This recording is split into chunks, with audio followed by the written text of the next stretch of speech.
Hello. All right, so I'll start with 2.1. 2.1 asks me to write a program that reads 3 edges of the triangle and then computes the perimeter if the input is valid, or if it's not valid, likewise. Okay, so in the problem, as you'll see here, I ask for A, B, and C. I then have the user input A, B, and C. And then in my if statement on here, by the way, I see what the perimeter is by adding them together. And then I see if it is a triangle by checking these 3 statements. So if A plus B is greater than C, and the and then so it checks these as well. If it is, then it will print the perimeter plus is saying it is valid. If it is not, it'll print invalid. So to see that work, we'll go here. We'll make an invalid triangle first. So 3, 3, and then 10. That'll be invalid. And then we should be able to show when that is valid. 5, 5, and then 6. The input is valid, and this perimeter is 16. So that's 2.1. We'll cancel out of that. And we'll go down here. We'll do the next one, which the next one asks geometry, write a program that prompts the user to enter in the center coordinates and the radius of 2 different circles, and then determines whether the second circle is inside or overlaps. And then you asked to also cover all cases, which is if this circle doesn't overlap or is inside. So starting here, we include CMath, and we perform the math where we square root the base here, which is x minus 1, to the second power. So we square root this plus this. This gives us the distance between the 2 centers. Then we take the distances and we say if the distance is less than or equal to the absolute power of R1 minus R2, which these are your 2 radiuses, this will tell us if, in fact, the circle is inside the other circle. Likewise, when it goes down to the else if, this will tell us if it's overlapping. So this will have R2 plus R1. These radiuses are either going to be equal or greater than the distance, then it'll tell us that it's overlapping. And then finally, if the distances between them is just astronomically far away, they won't be touching.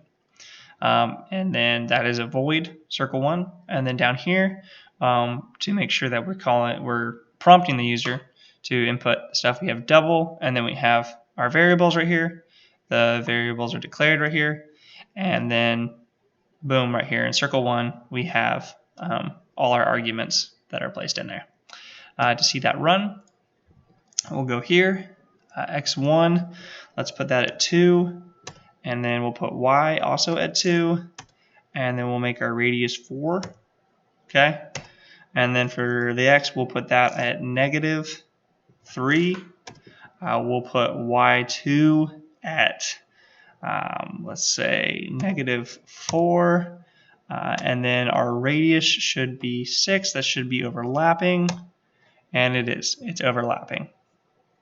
To check if it's inside real quick, we'll do 2, and then we'll do y at 2 with a radius of, let's say, 10, and then we'll put this at 3, and then this at, let's say, 4 with a radius of 1, and that it is inside. And finally, we're going to do negative 10, negative 20 with an R of 3. We'll put this at negative 1,000. We'll put this at 40. And then we'll make R5. They're not touching. So this is circle. Moving on to the next one. It says write a program that displays all the leap years, 10 per line, in the 21st century from 2001 to 2100. So we go here, we go to leap year. I know it says 2.2, but it's really 2.3. We start the year, 2001. We have an in year, this is 2100, and then a counter. We have a for loop, which just says if mod 4, because we're modding 4 because we're trying to find essentially all the, if it is true, if it can mod by 4, then it'll give us the output that we require, because we want to find all the values that essentially as it scrolls through from 2001 to 2100 that are valued at 4. So 2004, 2008, etc., all the way moving up. Also here we, because of C++, we can just put imod of 4, and that just knows that it's true. So it's saying if true, continue. We put our single space here, and then we created a counter. This counter is to make sure that it prints out 10 per line, and then as you can see, our counter is modded by 10 as well, to make sure that as it scrolls through, it counts, and then at 10 it must equal to 0, and then it creates a new line. So as we can see here, pops out. Obviously 2100 doesn't give us the full value, but as you can see, it goes all the way up to 10, and it's always going up by modding by 4. Those are all the leap years. Also, if we wanted to double check to see if it works with a different number, we do 2200, and you'll see that it obviously does all the way to the 10. But we'll change that back to 100. Okay, so don't want to save. I'm just going to go out. And finally, display the first days of each month. Write a program that promotes the user to enter in the first day of the year, and displays the first day of each month in the year console. So as you can see here, 2013, they entered in 2, which is a Tuesday, and it popped up January 1st, 2013, and then boom, it started going. So my program here has 2 variables, year and day. We have 2 string arrays, which take in the days, and these take in the months. And then we have an int array, which takes in the values of the days in each month. So obviously this is January, February, etc. Then we ask for the year and the day, and then we do a first check. This check is just to say, hey, if there is a leap year, add 1 to the first to index 1, which is February, to make it 29. So this is just making sure that we're checking to make sure that there's no leap year. And then we do a for loop.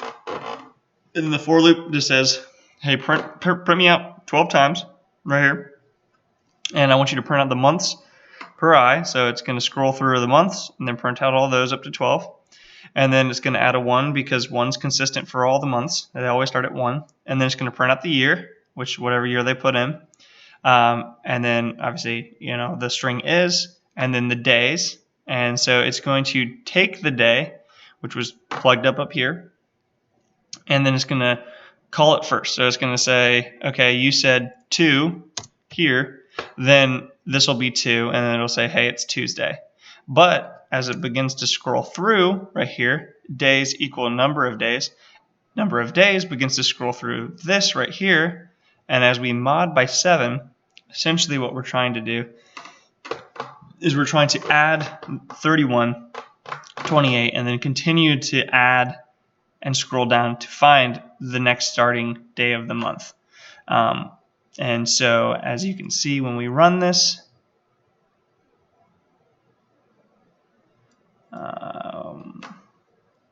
2013 to take the example there, 2, there you go. January 1st, 2013 is a Tuesday.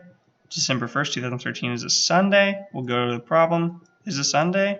Boom. But more than that, just to clarify the modding, essentially what you're doing, since we're modding by 7, we're taking, since this is a shorthand right here, but it's taking day mod 7 is equal to day. And what we're trying to do is we're trying to see, like as this scrolls through and counts all these values right here, these 7, since these all have values to them, this being 0 and this being index 6, as it scrolls through and counts them, since we're modding by 7, we're able to add them. And so right here, 31 plus whatever they put in for a day, let's say it was 2, would be 33. And 33 mod 7 is 5, which gives you Friday, which as you can see here is Friday. So sorry, I just wanted a little bit more clarification there for you. Yeah, And if you wanted to check a different day real quick, we can go cancel this, try one more time. We can enter the year 2014. And just to keep it consistent with Tuesday, we can do this just so you can see that there is a difference. As you can see, these two are the same, but March and these begin to be a little bit different than the other one.